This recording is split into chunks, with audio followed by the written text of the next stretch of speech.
Francesca Albanese, who's the UN Special Rapporteur on the situation of human rights in the Palestinian territories. Francesca, thank you very much for being with us on Bloomberg Radio. You're speaking to us from Tunisia, but I'd like to hear what you're hearing from the ground in Gaza, given that increasing death toll in the territory that we've been hearing about. There is a cry for help.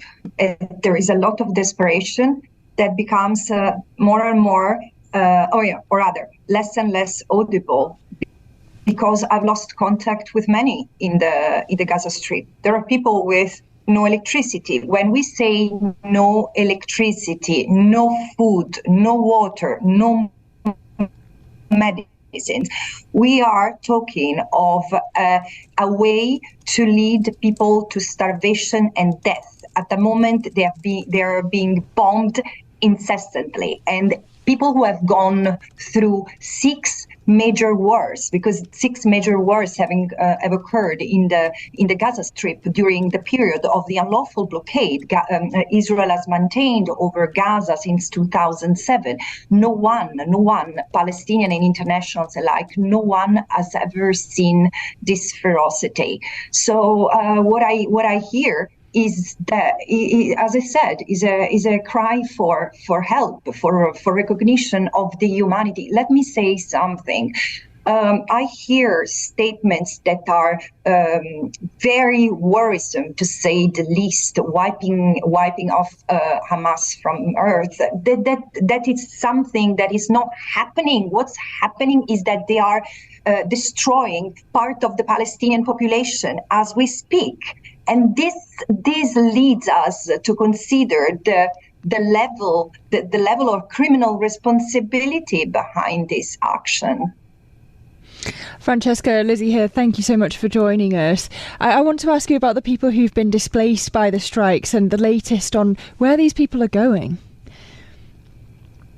What I've seen in the coming days, and again, this morning I couldn't reach out anyone for an update, but what I've seen were people carrying injured bodies or dead bodies and running from a place to another without any safe haven, because there is nowhere to hide from the bombs in Gaza. It's a 43 kilometers per 12 square kilometers, which contains 2.3 million people. It's the most crowded area in the world, and half of the 2.3 million people are children. They have not even turned 18, and they've endured 6 major wars. So I think that this is the situation we need to imagine. As I said, they run from one place to another in chaos, desperation, and confusion. I appreciate that communications has been difficult to get information out of Gaza, but I'm wondering about how much warning is being given about any of these strikes. When we spoke to the Israeli Defence Forces, they said that they were trying to warn about some of the strikes where possible, though acknowledging that they weren't doing it in every case. I wonder what you've heard about that.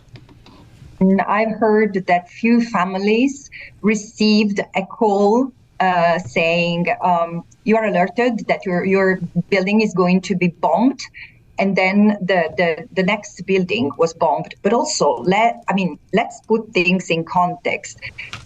Israel is bombing entire residential buildings, markets, hospitals, schools, churches, mosques.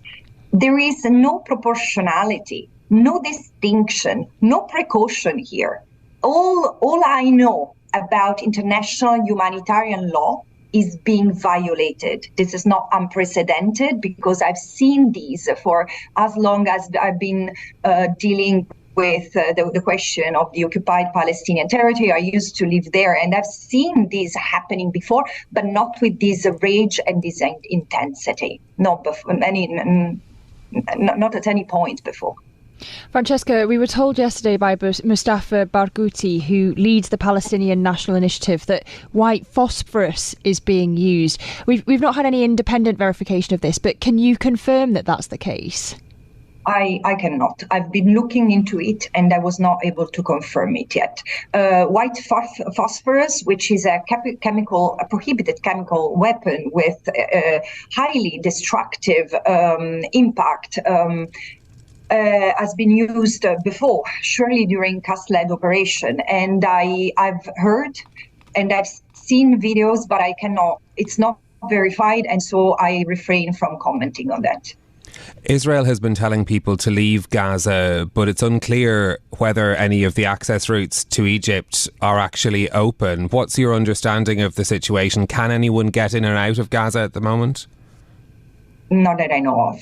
The Rafah crossing was I can't remember now. Sorry, because it looks like a long day that started on Saturday. I lost the sense of time. But the Rafah crossing has been bombed. So I'm not sure it has started to refunction. But in any case, Egypt has said that it doesn't want to open a humanitarian corridor. I mean, this is what I heard, which is also shocking. Israel's responsibility in this situation is significant, but I also see the total absence of a responsible action of the international community, including the Arab world. I mean, we always blame the West, and I ask, yes, but what about the rest? Francesca, what do you see as the way out here? I think that it's absolutely urgent that the United Nations Security Council takes responsibility and acts according to the UN Charter. It's fundamental to call for a ceasefire, to negotiate a ceasefire which halts the hostility and prevents further loss of life and further destruction of essential infrastructure. It's also urgent to open Gaza, as I said, Gaza was already under a blockade and a humanitarian crisis, but it's necessary to let medicines, water, electricity, and food into Gaza now. And then, of course, it's necessary also, I'm very concerned for the hostages, the Israeli hostages. They are there, and they are there with the Palestinians under the bombs. So what's going on? It's absolutely crazy. I hear saying that Hamas is using the hostages as human shields, but I've not seen evidence of it. There is an investigation ongoing by the Commission of Inquiry, but at the same time, while Israel is carpet bombing the Gaza Strip, again I say, is there a way to protect also Israeli citizens from this horror? And there is not.